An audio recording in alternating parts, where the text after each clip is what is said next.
butuh 5 tahun buat menunggu sequelnya. Beruntung nih filmnya cukup memuaskan, apalagi dengan premis-premis dan juga eksekusinya serta acting para pemainnya yang gak kalah bagus. Di antara film horor yang sedang menguasai pasar film bioskop lokal, kayaknya Dua Hati Biru ini patut banget diacungi jempol karena berhasil memberikan tontonan yang sangat edukatif buat kita masyarakat Indonesia. Hai Sourcer, selamat datang di channel Click Source dan sekarang kita berada di segmen Eleni Let's Movie Discussion.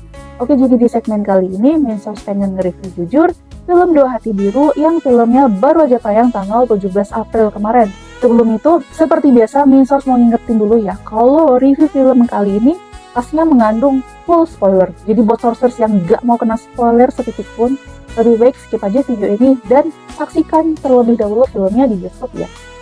Tidak akan berlama-lama lagi, yuk langsung aja kita review. Film Dua Hati Biru mengisahkan tentang lanjutan kisah Bima dan juga Dara yang diperankan oleh Angga Yunanda dan juga Nurada Tau, di mana mereka sudah memiliki seorang anak yang bernama Adam.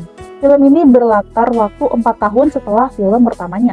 Pada film pertamanya itu kan diceritakan kalau si Dara ini pergi ke Korea untuk mengejar karirnya dan juga pendidikannya. Anaknya Bima dan juga Dara itu dirawat sama Bima dan juga orang tuanya Bima. Setelah 4 tahun lamanya, si Dara ini akhirnya kembali ke Indonesia dan dia berkeinginan pengen merawat suami dan juga anak kandungnya. Tapi ketika si Dara kembali ke Indonesia, si Dara ini mendapati kalau dia itu ditolak sama Adam, anaknya sendiri. Ya mungkin karena si Adam itu kan tidak merasakan kasih sayang atau merasakan kehangatan akan ibunya sendiri dari kecil ya.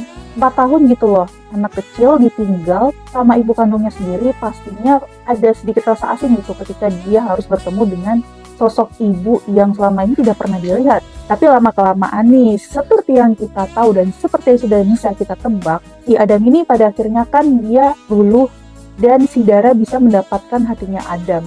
Akhirnya mereka berdua bisa berinteraksi layaknya seperti ibu dan anak pada umumnya. Tapi nih, kelengahan si Bima dan juga si Dara dalam mengurusi Adam ternyata memberikan malapetaka bagi si Adam ini sendiri. Sehingga ibunya si Bima itu memutuskan mau membawa si Adam ke rumahnya sendiri untuk dia rawat sendiri.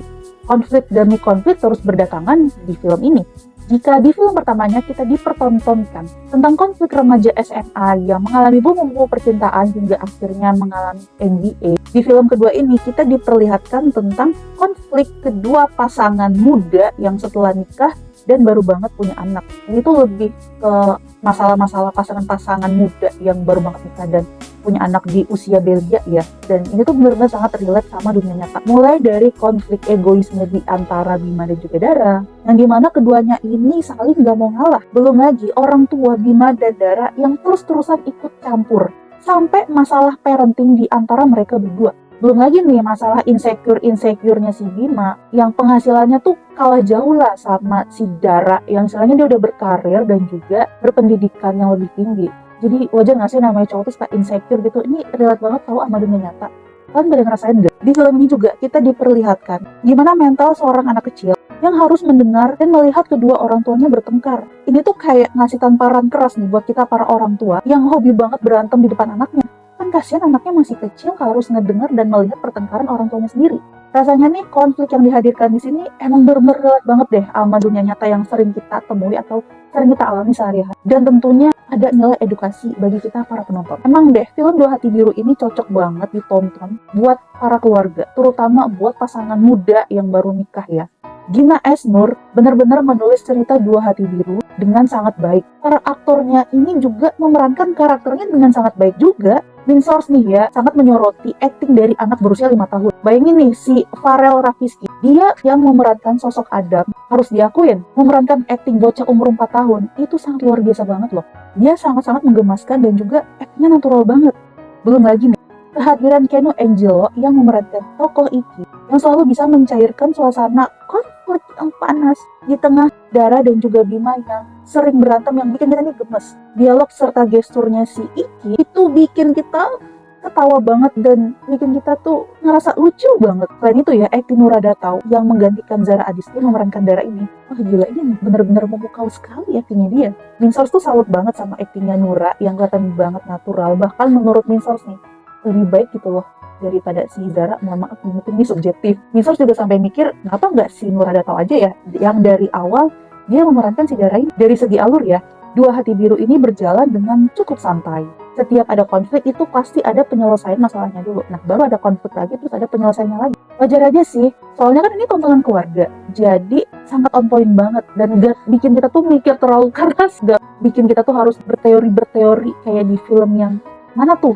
Film yang kemarin, yang horor yang sempat kita tonton. Kalau untuk teknik pengambilan gambarnya, ya ini udah lumayan pas lah ya untuk kelasnya film romance.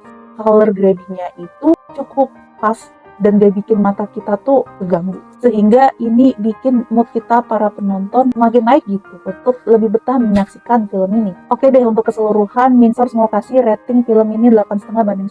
Soalnya Min-Source itu sangat merekomendasikan film Dua Hati Biru ini untuk ditonton buat para keluarga dan juga pasangan-pasangan muda yang baru aja nikah. Oke, segitu dulu aja ya review jujur dari Min-Source. Buat kalian nih sourcers yang udah nonton filmnya, gimana pendapat kalian? Kalau ada yang mau ngasih pendapat berbeda, tulis aja langsung di kolom komen ya.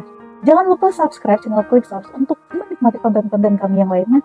Follow juga sosial media kami supaya nggak ketinggalan update konten berita fresh setiap harinya. See you!